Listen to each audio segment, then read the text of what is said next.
Tori Petry here, joined virtually by Lions offensive coordinator Darrell Bevell. Darrell, thanks so much for hopping on virtually with us here. We've done it a couple times this offseason. We appreciate you joining us again. Thanks for having me. Good to be here. Yeah, now that you guys have wrapped up your virtual offseason program, probably the first one of those you've ever had under your belt, what was that like?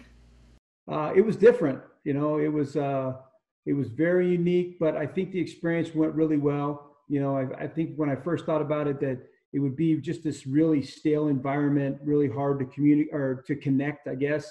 But we had some really powerful meetings this off season, with some of the social injustice things that have been happening in our world, but also some great football meetings, great communication that way. So I think it went much better than I expected it to go.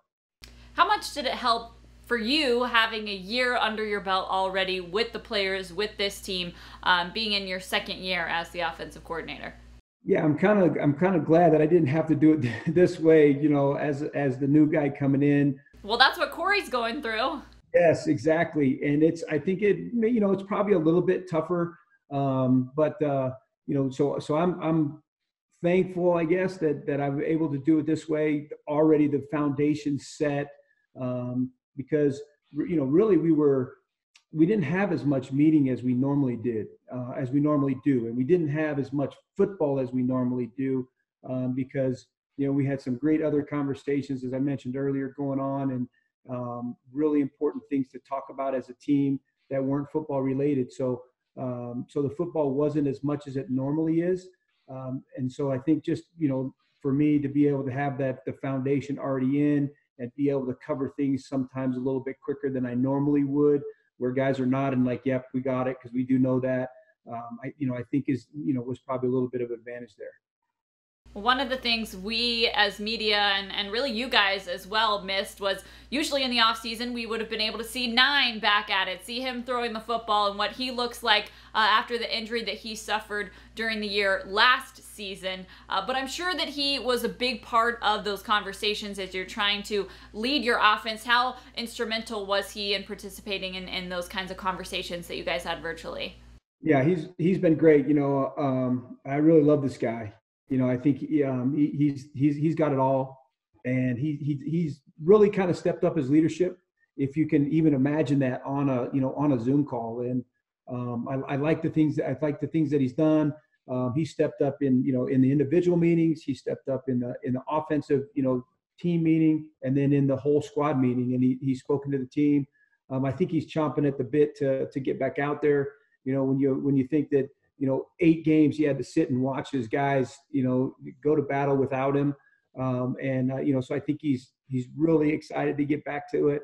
I know he's working hard in the off season. He's got guys, coming and going and working with his teammates, trying to get them all together. I think he's got a group out there actually today, these next couple of days, working together, throwing and catching. And he's just really done a nice job there. Well, we haven't gotten to talk to you since the end of the draft, and you guys added DeAndre Swift there at the top of the draft. What do you feel like he adds to that running back room after you guys picked him up on day 2? Yeah, I'm excited about DeAndre. He's done or we haven't really seen him on the field, but from what he's done in college, I see a well-rounded running back. I see a guy that can really do a lot of different things for you. He can definitely handle the run game, whatever runs you want to. I think he can definitely handle that. And then also the ability to be able to do things with him in the pass game, I think will be something that can really help us out. You add him to the group with Carry-On and with Bo and the rest of the group, Ty. I mean, we got a really good group. And I think the competition that it's going to bring to us will only make all the rest of the guys around them better. So I'm excited about that group. Well, before I let you go, I did want to touch on those conversations you mentioned that you guys had off of the field. A lot of the conversations on racial injustice that we've seen in our country. What were those conversations like, and what was it like to see your players step up and speak out and have others sit back and listen? Yeah, very, very powerful. It's kind of hard to even speak about it, and our guys have just been unbelievable. And the communication, the things that we were able to hear from from really all the guys. I think first of all, just their courage and willingness to be able to step up and talk about it, I think was huge.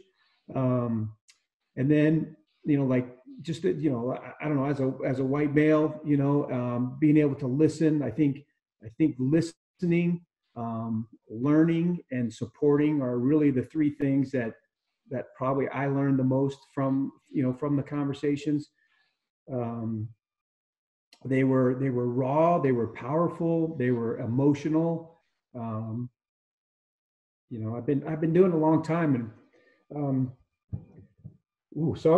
just some of the most amazing meetings that I've been a part of. Awesome. I love that you guys had the opportunity to have those conversations, and I would imagine it brought players closer together. How did you see that develop the bond between your guys, not just on the field, but just really as men? Yeah, that's really a great point. I had a conversation with Coach about, not being able to be there, not being around each other, not being able to kind of feel each other. We definitely did, during those meetings. And I think it's, without being able to do the football stuff and the communication that we had, I don't think we could have brought our team any closer with any other thing that we were doing. It was just amazing. Well, Coach, thank you so much for your time. We appreciate you joining us here virtually, and we hope to see you sometime soon in person back at the facility. Thanks so much. Thanks, Tori. Looking forward to it.